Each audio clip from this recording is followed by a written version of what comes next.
terimalah takdir sesuai dengan takaran dan ukuran yang Allah berikan. Makanya mohon maaf, di antara yang membuat hukum operasi plastik itu diharamkan, kenapa? Karena sama dengan kita menentang takdir yang Allah berikan dalam tubuh kita. Bunda mohon maaf, kalau bunda ingin masuk surga harus punya suami yang soleh. Bagaimana dengan Asiyah yang punya suami seperti Fir'aun? Semua kondisi yang Allah berikan dalam hidup, bahagia itukah, sedihkah itu, semuanya sama, yang seringkali berbeda cara sudut pandang kita melihat kondisi itu. Maka jangan pernah memvonis sesuatu yang Allah datangkan saat ini seakan-akan itu keburukan buat kita, jangan. Karena fase itulah sehingga hidup bunda banyak gelisah daripada banyak tenang dalam kehidupan. Ciri manusia yang normal, ciri manusia yang hidup, pasti dia gelisah. Gelisah itu harus, karena di antara ciri orang yang hidup itu gelisah. Yang tidak boleh berlebihan dalam gelisah. Gelisah itu maknanya adalah tidak bertemunya harapan dengan kenyataan. Itu gelisah.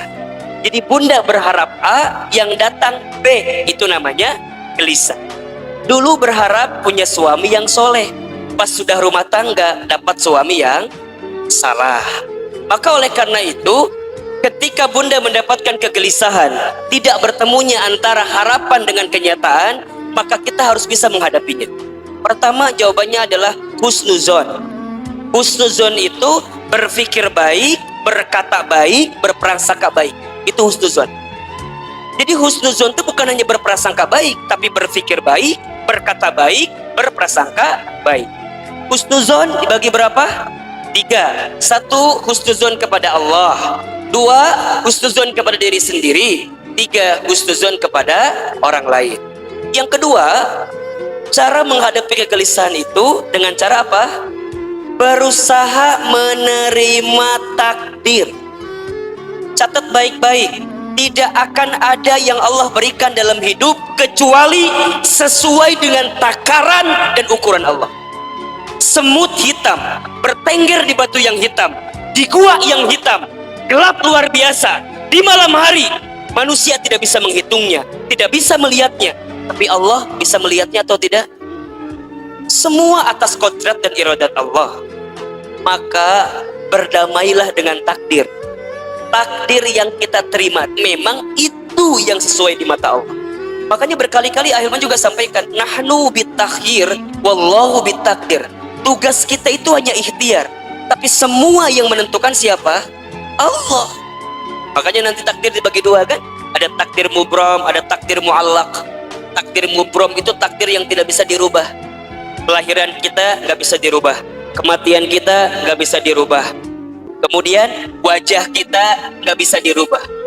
Makanya mohon maaf, di antara yang membuat hukum operasi plastik itu diharamkan, kenapa? Karena sama dengan kita menentang takdir yang Allah berikan dalam tubuh kita. Kecuali oplasnya ada alasan. Misal karena kecelakaan, misal karena kebakaran, misal karena ada sesuatu, itu boleh oplas. Tapi kalau nggak ada ceritanya, bunda oplas itu kalau nggak ada alasan yang kira-kira syar'i, nggak boleh bunda. Jadi kumaha Ahilman? Ya sudah, terimain saja. Memang waktu pasti akan berubah seiring dengan penampilan kita. Makanya berkali-kali saya sampaikan, tua itu pasti, dewasa itu pilihan. Hidup yang mengajarkan dia buat dewasa, sehingga pilihan dalam hidup. Makanya jangan kaget kalau ada orang yang usianya masih muda tapi dewasa kehidupannya. Jadi terimalah takdir sesuai dengan takaran dan ukuran yang Allah berikan. Yang ketiga, agar hidup kita nggak gelisah, berusahalah untuk bersyukur dengan keadaan apapun. Ahilman, apa itu syukur? Syukur itu artinya berterima kasih. Syukur itu artinya merasa senang, benar-benar merasakan, berpikir bahwa apa yang kita dapatkan bukan semata-mata karena kita, tapi pemberian dari yang memang memberikan. Bunda, nikmat Allah sama kita banyak atau sedikit? Disebutkan di dalam Al-Quran, Kalau seandainya manusia menghitung semua nikmat Allah, la tusuha, tidak akan bisa dihitung. Pertanyaan Ahilman, berapa banyak nikmat yang Allah berikan kepada kita, tapi seringkali kita mengeluh sama Allah. Jangan-jangan karena fase itulah yang tidak membuat Bunda pandai bersyukur, sehingga hidup Bunda banyak gelisah daripada banyak tenang dalam kehidupan. Kerasa nggak kalau nikmat Allah itu banyak? Tapi punten, salahnya atau kelirunya di antara kita lebih pandai menghitung masalah yang kita miliki daripada nikmat yang Allah berikan. Gak usah jauh-jauh lah, gampang aja. Bunda punya suami. Bunda mohon maaf, kalau Bunda ingin masuk surga harus punya suami yang soleh, punten. Bagaimana dengan Asia yang punya suami seperti Fir'aun? Emang Asia ketika punya suami seperti Fir'aun kemudian tidak menerima Fir'aunnya? Enggak.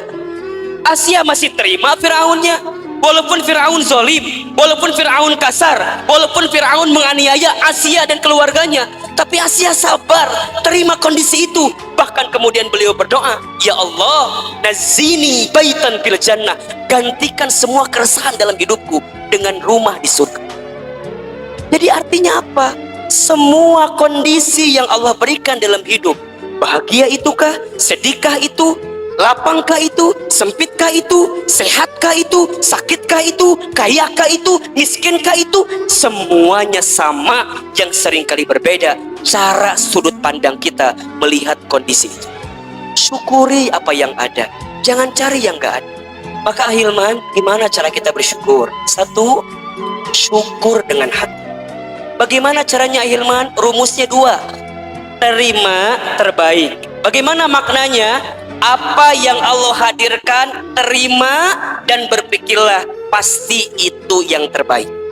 Yang Allah berikan, terima dan langsung bilang, ini yang terbaik. Bunda, jangan pernah mengukur pasangan hidup kita dengan keadaan pasangan orang lain. Jadi jangan pernah mengukur apa yang ada di orang lain dengan apa yang ada di kita. Nggak akan bisa sama, Bunda. Berkali-kali saya sampaikan, jangan pernah mengukur ukuran kaki kita dengan ukuran sepatu orang lain.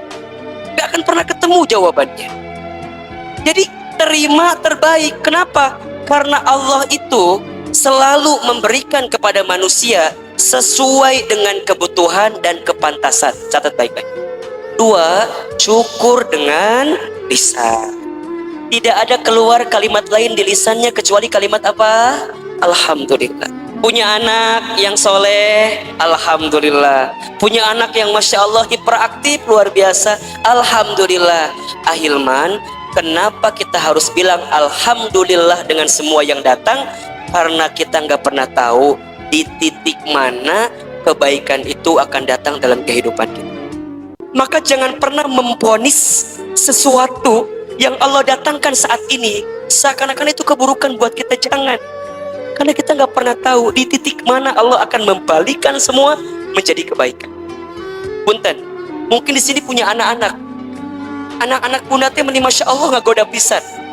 Nges ku Bunda teh disekolahkan pesantren, nges disekolahkan di tempat yang baik. Tapi sampai saat ini anak Bunda belum bisa berbuat baik sama Bunda. Jangan pernah menyesali keadaan anak Bunda. Karena pada titiknya, pada masanya, pada waktunya, anak Bunda bisa berubah. Bukan saat dia masih ada, tapi bisa jadi dia berubah saat Bunda sudah tidak ada. Berapa banyak teman-teman saya di teman hijrah yang dulu waktu orang tuanya masih hidup, dia belum bisa memberikan yang terbaik.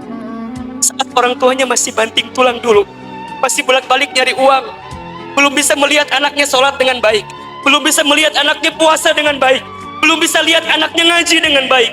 Tapi masya Allah, saat orang tuanya sudah tidak ada, anaknya justru baik setelah orang tuanya sudah tidak ada. Jangan pernah berhenti berharap dan kemudian mengucapkan kalimat alhamdulillah dengan keadaan apapun. Demi Allah, hari ini Bunda, suami Bunda, keluarga Bunda, rumah tangga Bunda mendapatkan sesuatu semata-mata bukan karena kita, tapi di balik itu semua bisa jadi karena ada kalimat syukur yang disampaikan oleh orang tua kita semua. Kalau sudah alhamdulillah, sepilu apapun, sesedih apapun, bahagia bawaan.